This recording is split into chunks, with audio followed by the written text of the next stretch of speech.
amores! Boa noite, começando mais um vídeo aqui no canal. E acabei de finalizar um vídeo com essa maquiagem, com essa roupa desse mesmo jeito. Então, o vídeo anterior vai estar igual a esse vídeo, mas é porque eu acabei de finalizar um e já tô começando outro. Aí eu pus aqui, né, essa boné, chapéu, boné, sei lá como que vocês chamam. Pus aqui pra dar uma diferenciada. E peço desculpa também pelo vídeo estar um pouquinho escuro. É que já está de noite, tá bom? E também, se vocês ouvirem algum barulho, normal, né? Aqui tem criança e é impossível gravar vídeo aqui em casa sem fazer barulho.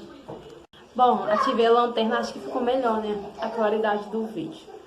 Então, vim gravar pra vocês um pouquinho da minha gravidez tubária, que aconteceu em 2017. Falar um pouquinho da perca do meu filho, como tudo aconteceu. É um assunto que eu me emociono muito, porque apesar de ter passado, como eu disse, não dá pra gravar sem alvoroço, né? Apesar de ter passado alguns anos, é uma coisa que eu me emociono muito, porque nada supera, né, a dor de perder um filho. E tudo aconteceu no dia... Bom, eu descobri minha gravidez no dia... Deixa eu lembrar... Dia 19 de setembro de 2017. 19 de setembro de 2017. Na verdade, eu suspeitei, né? E falei com meu namorado na época, né? O menino que eu namorava na época, eu falei com ele: olha, minha menstruação tá atrasada, eu acho que eu posso estar grávida. Nessa época eu tinha a Sofia e o João Vitor, né? Eles tinham 2 e 3 anos. E eu morava na casa da minha mãe, porque eu havia separado do pai deles. Quando eu separei do pai deles, eles eram muitos bebezinhos, ainda eram muito novinhos. Sofia só tinha 1 ano e João Vitor era bebezinho de colo, quando eu separei do pai deles. Aí eu fiquei morando na casa da minha mãe, depois de 1 ano e pouco eu comecei a namorar, tal. E vinha engravidar dessa pessoa que era meu namorado. Aí eu cheguei pra ele e falei com ele: olha, minha menstruação tá atrasada há 3 dias. Mas por medo meu de realmente ser uma gravidez, que na verdade eu já suspeitava, né? A gente que é mulher, a gente conhece nosso corpo, né? E por medo meu, eu resolvi comprar um dia desse escondido dele, escondido do meu namorado, e tomar, né? Porque eu tava com muito medo mesmo de ser gravidez, porque, nossa, eu engravidar novamente na casa dos meus pais seria uma coisa, nossa, muito ruim, né? Então, eu fiz isso. Eu tomei o dia D escondido do meu namorado, na intenção da menstruação descer, achando eu, né, que isso faria a menstruação descer, né? Sendo que... Aí, achando eu que isso iria resolver, que isso iria fazer minha menstruação descer, ou algo do tipo, e não foi bem assim. O que aconteceu? Passou uns 3 dias depois que eu havia tomado o dia D, minha menstruação ainda não tinha descido, e meu namorado estava super contente, super feliz. Só na possibilidade de ser uma gravidez, ele já estava muito feliz, porque o sonho dele era ser pai, e era um sonho só dele. Eu não sonhava com isso, até porque eu já tinha a Sofia e o João, né? Foi um descuido nosso, né? E acabou acontecendo isso. Aí totalizou 6 dias de atraso, e eu falei com ele: olha só, vamos fazer um teste e o que for de ser, será. Ele comprou um teste e levou pra mim à noite, pra eu fazer no outro dia de manhã cedo. No outro dia de manhã cedo completaria 7 dias de atraso, né? Eu acordei às 5 horas da manhã, eu lembro como se fosse ontem. Eu acordei às 5 horas da manhã, peguei o teste escondido, né? Porque minha mãe não sabia, ninguém sabia lá na casa da minha mãe. Peguei o teste, fiz escondido no banheiro, 5 horas da manhã. E logo assim que eu botei o palitinho no potinho com xixi, logo subiu as 2 listrinhas.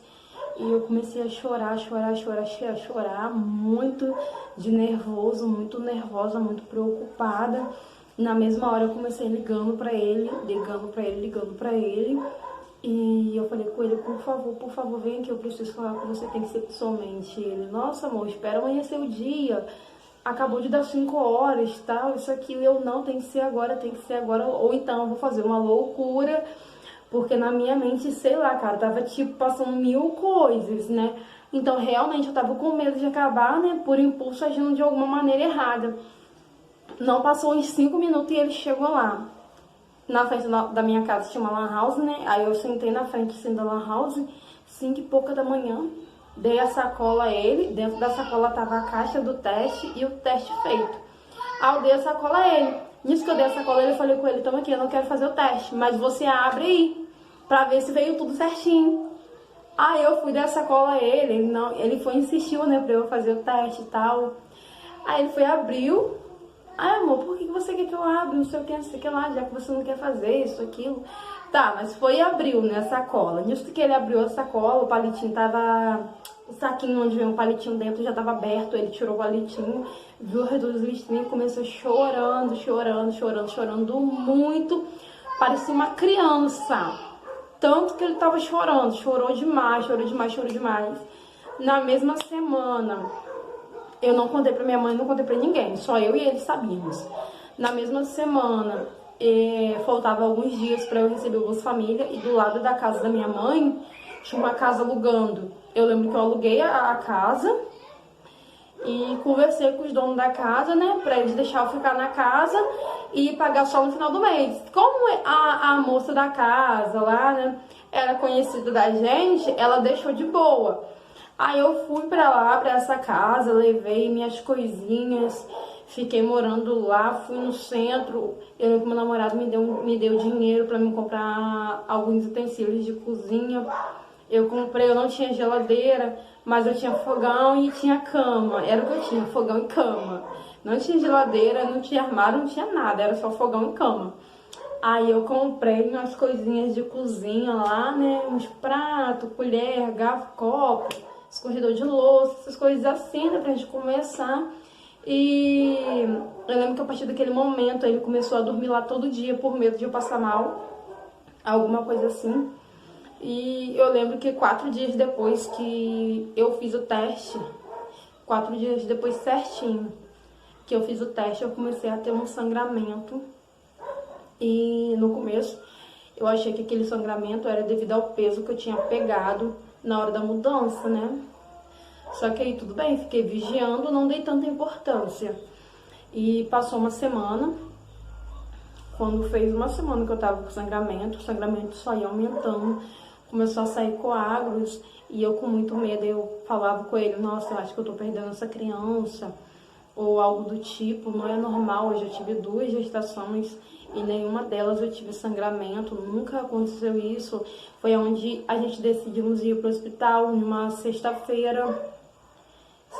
Nessa época meu pai trabalhava na roça e minha mãe ia dormir na roça com meu pai aos finais de semana. Então não tinha ninguém para ir pro hospital comigo, a não ser ele. Então foi o que aconteceu, ele me levou pro hospital, chegando lá...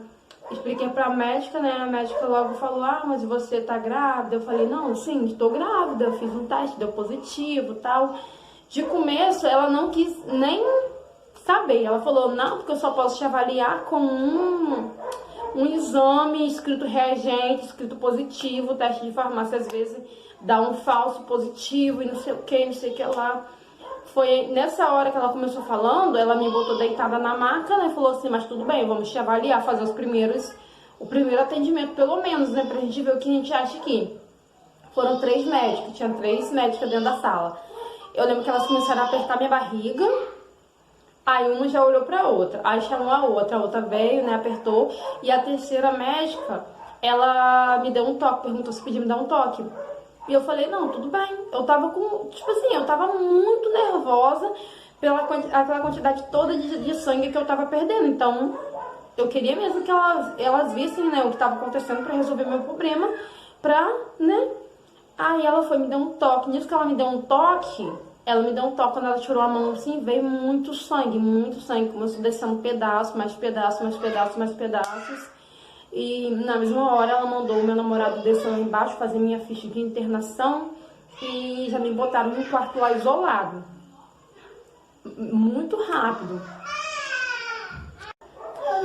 Aí, né, gente, ele desceu lá, fez minha ficha e no mesmo dia eu fiquei internada, na sexta-feira. E eu lembro que ele não pôde ficar comigo pela gravidade do problema, ele não pôde ficar comigo. E eles me internaram pra... Isso era na sexta-feira, eles me internaram. Aí no sábado eu lembro que ninguém foi me ver. No domingo, geralmente, o médico era muito difícil de passar, só passava mesmo. No domingo o médico passou pela manhã, me perguntou como que eu tava, se eu tava bem, se minhas dores ainda tava insistente, como tava o sangramento, que eu tava sentindo ali no momento, né? Eu falei, não, tô sentindo sim, muita cólica embaixo da barriga, tô sentindo também muito, descendo muito toda hora, eu não tô nem usando absorvente mais, eu tô tendo que usar fralda. E fiquei naquilo, né? No domingo de manhã. Ele, não, vou mandar te dar um remédio aqui, tal, isso, aquilo. Aí eu tomei o remédio, né? Eles me deram um remédio na veia lá. E fiquei lá, né? Aí tá, aí passou o dia, né? Chegou segunda-feira de manhã cedo. A médica passou lá no quarto, passou logo lá no quarto e falou assim comigo, olha, de tarde...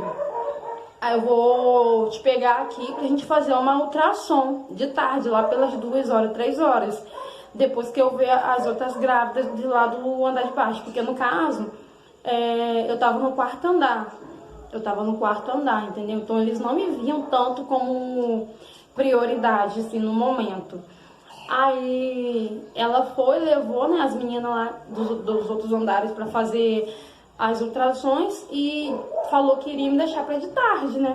Eu, tudo bem, pelo menos vai me levar pra fazer, né? Eu vou saber o que que é e vamos ver o melhor jeito de resolver o problema. Gente, tive que pausar pra pegar o ventilador porque eu não tô aguentando de calor. Mas enfim, tomara que o vento não atrapalhe o nosso vídeo, né? Não atrapalhe no som do vídeo. Deixa eu chegar mais pra perto aqui pra falar. Aí eu lembro que na segunda-feira, né, ela falou isso e as horas foram passando. Na hora que ela passou lá no quarto pra ela me dar essa satisfação, era umas 8 horas da manhã. Eu não tinha nem tomado café ainda, o café não tinha nem passado lá pra mim ainda. Aí tá, eu lembro que também que meu namorado ia me visitar todos os dias meu namorado ia me visitar, não tinha um dia que ele não tava lá do meu lado. E eu lembro que depois que ela saiu do quarto, eu comecei a sentir uma dor muito forte, uma dor que tava tipo dando fisgada na minha perna, na minha cintura, e embaixo da barriga tava ficando dormente e eu tava com muita dor na nuca também. Aí eu, como tinha pouquinho tempo que ela tinha saído do quarto, eu achei o quê? Ah, vou levantar e vou ir no rastro dela, que eu vou conseguir alcançar ela, vou falar com ela dessas coisas que eu comecei a sentir agora. Levantei da cama, botei a sandália, abri a porta, porque o quarto que eu tava sozinha no quarto, não tinha mais ninguém comigo. Abri a porta, né? E aí eu abri a porta pra ir no rastro dela. Fui, né? Eu lembro que eu passei do lado do meu quarto, tinha 3 quartos individuais, assim como o meu era. Eu lembro que eu passei da minha porta, a segunda porta, quando eu cheguei na terceira porta, e faltava mais 2 portas para me chegar no final do corredor, para pegar o elevador para subir ou para descer. Eu lembro que quando eu cheguei na segunda porta depois do meu quarto, eu simplesmente olhei assim, aí eu vi uma enfermeira vindo lá embaixo, mas minha visão estava ficando bem turva. E aos poucos eu fui desfalecendo e desmaiei no chão, do nada, eu caí no chão desmaiada. Eu lembro que quando eu voltei a mim assim, né, eu lembro que eu tava no braço da médica e a médica me abanando, me chamando, e eu ainda tava deitada no chão. E me perguntando, Daniela, o que tá acontecendo, o que você tá sentindo? Fala pra mim, tenta ficar bem, fica acordada, fica acordada. E eu falei com ela, me ajuda, eu não consigo respirar. Tô sentindo muita dor da cintura pra baixo e não tô sentindo minhas pernas. Eu lembro que eu falei isso com ela. Quando eu acabei de falar isso com ela, eu desmaiei novamente. Quando eu voltei de novo, eu já estava em cima da maca e os médicos correndo comigo pra dentro do elevador pra me levar lá pra enfermaria, pra me botar no soro, essas coisas todas. Aí tá, eu desmaiei, voltei, tava em cima da maca já dentro do elevador, sendo levada pra enfermaria. Do nada, me começou uma dor tão intensa, mas tão intensa que eu comecei a gritar. Eu gritava muito, gritava muito, gritava muito. Socorro, socorro, socorro, eu vou morrer, eu vou morrer, eu vou morrer. E fiquei sem ar nenhum e eu ficava tentando falar e não saía a minha voz, já não saía mais minha voz, já não saía ar, não saía mais nada. E eu lembro que veio uma enfermeira correndo, segurar na minha mão, e a última coisa que eu lembro de ter dito pra essa enfermeira foi: por favor, pega meu telefone lá em cima e liga pra minha mãe, eu não quero morrer. E desmaiei novamente. Aí ela falou comigo: calma, Daniela, você não vai morrer, tá tudo bem, você só tá tendo um mal-estar, calma, fica bem, tenta respirar. E eu não conseguia respirar. Aí eles me botaram em um oxigênio que tava começando a me aliviar, né, na respiração, tava começando a me ajudar a respirar. E eu lembro que ela ligou no setor lá da ultrassom e falou assim: tá descendo uma paciente agora, quem estiver dentro da sala, você tira porque é urgência. E eu olhei pra ela assim, quando eu escutei ela falando urgência, na minha mente eu, pronto, é alguma coisa grave, eles não querem falar comigo, eu vou morrer, eu não vou ver minha mãe mais, eu vou morrer sem ver meus filhos, né, que era Sofia e João Vitor, tava em casa. Aí me desceram lá pra sala de ultrassom e eu desci gritando pelo aquele hospital, todo mundo olhando e eu em cima da maca gritando. Eu gritava muito, gente, eu só sei que aqui, ó, do pescoço pra baixo eu parei de sentir. Eu não sentia mais literalmente o meu corpo. Eu só conseguia mexer a boca, né? O olho, essas coisas assim. Eu não conseguia mexer minha perna, não conseguia movimentar meu corpo, parte nenhuma do pescoço pra baixo. E eu fiquei pensando: nossa, eu tô morrendo, não tô sentindo mais meu corpo. Meu Deus, me ajuda, me ajuda, me ajuda. Eu gritando, entendeu? Eu gritando isso: por favor, me ajuda, eu não tô sentindo meu corpo. Eu não consigo me mexer, não sei o que. Chorando, gritava demais pelo aquele hospital e todo mundo olhando assim, muito assustado, os pacientes que estavam lá, né, esperando, olhando muito assustado. Eu posso dizer pra vocês com toda a certeza do mundo, eu nunca senti uma dor tão forte, tão angustiante, agoniante como essa dor que eu senti. Eu não desejo pra ninguém, nem tenho como falar com vocês, explicar detalhes, como que é, pra vocês terem uma noção pelo menos de como foi essa dor, porque é uma dor infernal. Infernal. Eu realmente, naquela hora, eu tava achando que eu tava morrendo e eu desmaiei antes de entrar na sala de ultrassom. Só nesse tempo eu tinha desmaiado umas 4 vezes. E eu tava desmaiando muito, desfalecendo demais. E quando eu voltei a mim pela 4ª vez, porque, tipo assim, a gente desmaia, mas um desmaio não dura 5 minutos, nada disso. Um desmaio dura no mínimo aí de 5 a 10 segundos, né? E a gente volta assim, né? E quando eu desmaiei pela 4ª vez, que eu voltei a mim, eu estava dentro da sala da ultrassom, 2 médicas segurando minha perna, uma segurando minha perna de cada lado, e uma médica fazendo a transvaginal em mim. Quando eu olhei assim pela tela do computador, que eu vi o bebezinho, eu via muito vídeo, né, no YouTube de começo de gestação e tal, isso, aquilo, e hoje eu tava, na primeira olhada assim que eu dei, eu vi que tinha alguma coisa errada. Porque a minha trompa tava como se tivesse tapada, e eu vi um carocinho depois da minha trompa. E o meu útero tava totalmente vazio. E eu comecei gritando: por favor, me fala o que tá acontecendo. Eu perdi o meu filho. Gente, porque desde o começo da minha gravidez eu tinha pra mim que era um menino. E o nome ia ser Davi, o meu coração era um menino, nos meus sonhos era um menino, e pra mim era um menino. Por isso que eu falo meu filho, porque eu tenho certeza que seria um menino. E a médica falou assim, uma olhou pra outra e falou: é uma tubária, corre com ela pra UTI não, pro centro cirúrgico, que é uma tubária. Temos pouco tempo, 5 minutos. Foi o que elas falaram, a trompa tá rompendo. Na mesma hora elas olharam pra minha cara, botaram um balão de oxigênio em mim e apertaram 2 vezes. Nisso que elas apertaram, eu desmaiei. Nisso que eu desmaiei, eu já sei que eu desmaiei, porque eles me deram me deram algum remédio ali, né, pra eu desmaiar mesmo. Pra mim não ficar nervosa novamente, né, e não acabar, porque eu tenho pressão alta, entendeu? Minha pressão não baixava, só subia. Então acho que isso daí foi uma precaução, né, por parte deles. E eu acordei na UTI, eu já tava com o braço assim, né, assim, preso, com os braços presos, em cima de uma cama, na mesma cama que eu lembro que eu ganhei meus filhos, que usaram, né, pra mim fazer a cesariana. Foi essa cama que me botaram, uma cama de ferro, né, com os braços abertos, preso. E a médica, quando eu acordei, a médica tava com a tesoura assim, ó, cortando minha roupa, porque não ia ter tempo de eu levantar pra tirar a roupa do corpo, entendeu? Que até os segundos dali eram valiosos, né?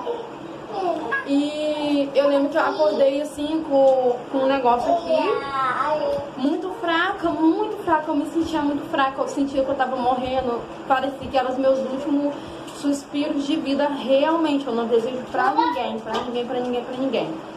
E o médico simplesmente falou assim comigo: eu preciso da sua ajuda, preciso muito da sua ajuda, eu vou te falar um pouco do que tá acontecendo, mas eu não quero que você fique nervosa, nem nada. O que tá acontecendo é que você tá grávida sim, porém o seu bebezinho está na trompa, e se a gente não tirar a trompa e o bebê agora, você vai ter uma hemorragia interna e vai morrer.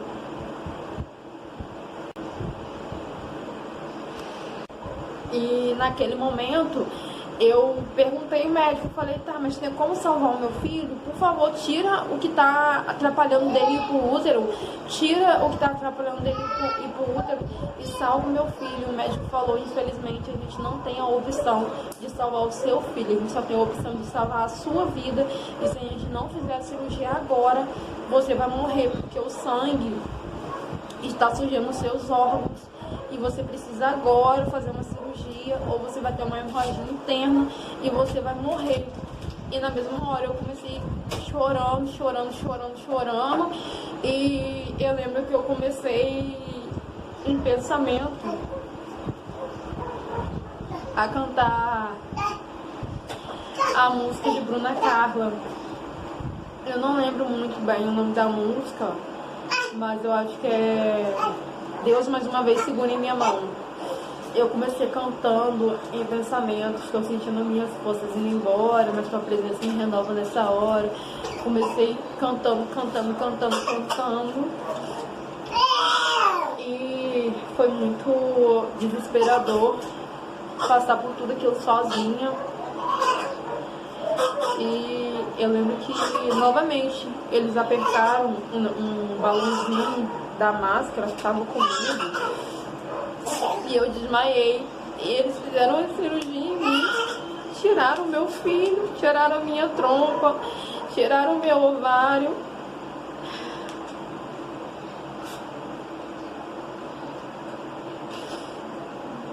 E eu lembro de ter acordado no outro dia muito fraca, sem sentir meu corpo, sem sentir nada, em um quarto gelado, com uma cortina em volta de mim, e eu olhava pro lado, não tinha nada. Eu lembro que eu tava sem roupa, cheio de aparelhos no coração, com uma máscara, com um cano na boca.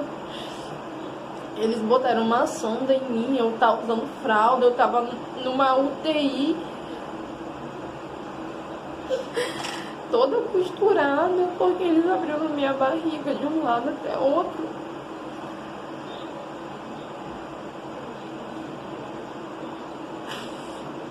Eles tiraram o meu filho, eles levaram um pedaço de mim.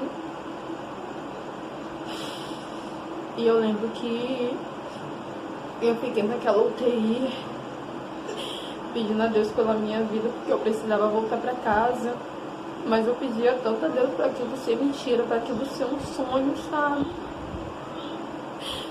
Para aquilo ser um sonho, para eu estar ali bem com meu filho, ainda na minha barriga.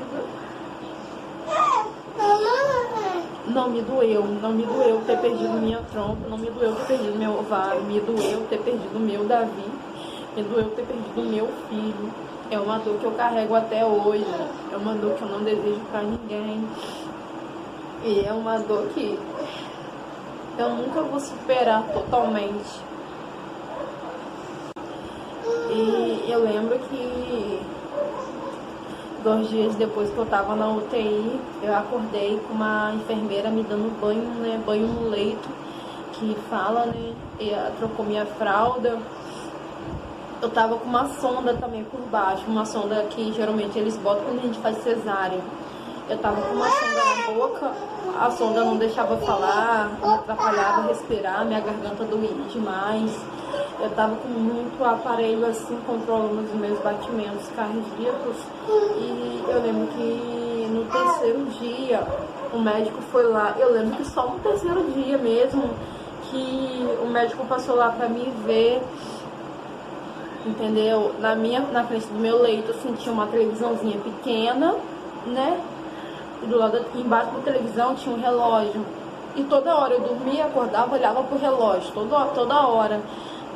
E não tinha força pra falar, não tinha força pra nada. Eu nem podia falar também com uma sonda na boca, né? Tava entubada.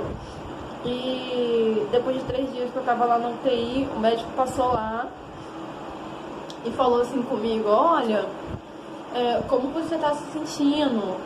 Aperta minha mão se você estiver bem. Aperta minha mão se você quiser que a gente tire essa sonda de você. Se você estiver bem para você respirar sozinha. Se você estiver bem para você sentar na cama. E eu apertei a mão dele, porque eu queria muito que tirassem pelo menos a sonda da minha boca, que estava me incomodando demais, minha garganta doía. E eu já estava aquele tempo todo sem comer. Eu lembro que ele tirou a sonda da minha boca. Logo depois ele pediu para levarem uma sopa de abóbora para mim. E eu comi aquela sopa de abóbora com uma vontade. E eles deram uma sopa de abóbora num copinho descartável. Esses copinhos de 200 ml que a gente toma refrigerante, eles me deram um copo daquele, né? E na sopa não tinha nada, era só a abóbora mesmo, sem tempero algum. Pra ver se eu ia aceitar bem, né? Pra eles liberarem outro tipo de comida. E eu consegui comer sim, graças a Deus, consegui comer. Eu me alterava muito porque eu chorava demais. Chorava muito. Pedia pelo meu bebê, perguntava às médicas que passavam perto do meu leito. Eu perguntava: cadê meu filho? Quando que eu vou poder ver meu filho? E eu lembro que uns 2 dias depois, um médico passou lá novamente. Aí falou assim comigo, eu já tava conseguindo sentar na cama. Aí ele falou assim comigo: olha, se você sentar na cama agora pra mim ver, e você deixar eu ver seu ponto direitinho, eu deixo você pedir a comida que você quiser, ainda pago pra você uma quentinha, se você não quiser comer nada aqui do hospital. E eu sentei, né, na cama, deixei ele ver meu ponto. Aí deixei ele ver meu ponto, né? Sentei na cama direitinho, tal, como ele queria. E tive que pausar pra ver o Valentim. Como ele viu, né, que eu deixei ele limpar meu ponto, tudo direitinho, ele me perguntou o que eu queria comer e, por incrível que pareça, eu pedi frango com quiabo e macarrão. Era só o que eu queria comer. E ele pediu mesmo a quentinha pra mim com essa comida. Eu comi umas 3 colheres e não consegui comer mais, porque eu ficava triste. Mas eu lembrava que eu tinha sofrido muito em casa, então eu precisava de algum jeito sair daquele hospital e ir pra casa ver meus filhos. E no mesmo dia de tarde, depois que eu acabei de comer, né, que eu falei que eu não queria mais, que eu já tava cheia, eles me botaram numa cadeira de roda, que eu não podia andar. Eles me botaram numa cadeira de roda e me desceram lá pra baixo, pro quarto, né, pra outro quarto, pra mim ser avaliada lá. No caso, eles me botaram no isolamento. Me tiraram da UTI e me botaram no isolamento. E eu lembro que nesse quarto onde eles me botaram, tinha um bercinho. Tinha um berço. E eu olhava para aquele berço e doía na minha alma. ver que eu ia dormir a noite toda sem poder ouvir o choro do meu filho.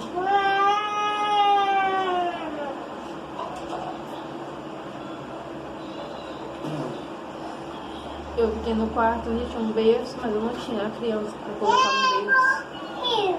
Eu tinha uma barriga vazia, um coração cheio de esperança. Esperança de ser tudo uma mentira, sabe? Esperança de ser tudo uma mentira, de ser tudo um sonho e de ainda estar grávida. E meu namorado ficou lá comigo, logo assim que eu botei, eles me botaram no quarto, ele ficou comigo do meu lado, me ajudava a tomar banho, cuidava do meu ponto, ficou comigo em todos os momentos. E uns 3 dias depois, eles me deram alta, né? E antes deles me dar alta, um médico passou lá para conversar comigo e uma psicóloga também. E falaram comigo que, devido ao que tinha acontecido, né? Eles me explicaram que eu tive uma gravidez tubária, que o bebezinho ficou na trompa, certamente por conta do remédio que eu tomei, entendeu? O que prejudicou muito do bebezinho voltar pro útero, né? E ele ficou preso na trompa e ele cresceu na trompa, e ele tava crescendo na trompa, só que a trompa é uma tripa muito fina, entendeu? Que não tava suportando o tamanho dele. E o médico me disse também que, como eu tinha perdido a trompa e o ovário, seria impossível. Aí o médico falou que devido a ter perdido a trompa e o ovário na cirurgia, que seria impossível eu engravidar, e se fosse para mim engravidar novamente, só depois de um tratamento, e esse tratamento teria que durar 5 anos. E eu fui pra casa, me cuidei, tal, esperei passar um tempo, tal, isso, aquilo, mas sempre orando a Deus, porque meu sonho sempre foi ser mãe de 4. Não necessariamente assim, né? Um perto do outro, mas eu sempre tive isso no meu coração, de ter 4 filhos quando eu crescer. Quando eu era criança, era esse meu pensamento, de família, assim, né? E eu lembro que eu me cuidei, né? Quando eu cheguei em casa, me cuidei, fiquei aquele tempo todo ali. Depois de um tempo, acho que depois de 2, 3 meses da cirurgia, meu namorado, a gente terminou, porque o sonho dele era ser pai. E ele ouviu o médico dizendo que eu talvez não poderia nunca mais na minha vida ser mãe. Meio que o sonho dele morreu, né? Então a gente terminamos, a gente ficou sem graça um com o outro, a gente decidiu terminar, né? A partir daquele momento a gente decidiu terminar. E quando fez 1 ano de cirurgia, 1 ano e 1 mês de cirurgia, eu conheci o pai dos gêmeos, né? O Daniel. Eu conheci o pai do meu bebê. E com 2 meses que eu tava ficando com ele, que a gente tava namorando, eu engravidei de gêmeos. Depois de ter ouvido do médico que eu não poderia mais ter filho, que eu não poderia mais gerar em mim um fruto divino, né? Porque filho é bênção de Deus. E eu engravidei de gêmeos. Meus gêmeos têm diferença de 4 dias de um pro outro. Ou seja, literalmente Deus falou assim: você perdeu um, mas eu vou te dar 2. Literalmente. Primeiro eu engravidei da Valentina, depois eu engravidei do Lorenzo. Em todas as minhas ultrações mostra isso nitidamente, a diferença de um pro outro em todas as minhas ultrações. E pra mim isso é bem emocionante, porque mostra que literalmente a última palavra vem de Deus. Porque nesses 1 ano que eu fiquei me cuidando, eu dei cisto, eu ia pra igreja, eu orava, eu botava a mão na minha barriga, eu pedia muito a Deus pra me curar aquele cisto, pra me dar assim a dádiva de ser mãe novamente, né, mais pra frente. Também não queria assim, né, tão rápido, mas tudo é na vontade de Deus, não é na nossa vontade, né. E hoje eu me senti forte para gravar esse vídeo para vocês, para trazer um pouco de esperança para você que às vezes perdeu um bebê e acha que nunca mais vai poder ter o seu sonho, né, que é o seu filho. Eu tô aqui para te provar que isso não é uma coisa que vai ser impossível na sua vida. Você vai conseguir sim ter o seu filho, E é isso, assim como Deus fez um milagre em mim, Deus vai fazer um milagre em você também. E espero que vocês tenham gostado desse vídeo. Tenho me emocionado, né? É porque realmente pra mim é bem difícil lembrar dessa parte da minha vida e não se emocionar. Mas o vídeo foi esse, espero que vocês tenham gostado. Não esqueça de se inscrever no canal, deixar um like, compartilhar para mais uma pessoa. Esse sim merece ser compartilhado, né? Para trazer esperança para a vida de outras pessoas, assim como eu tô trazendo esperança para a sua vida.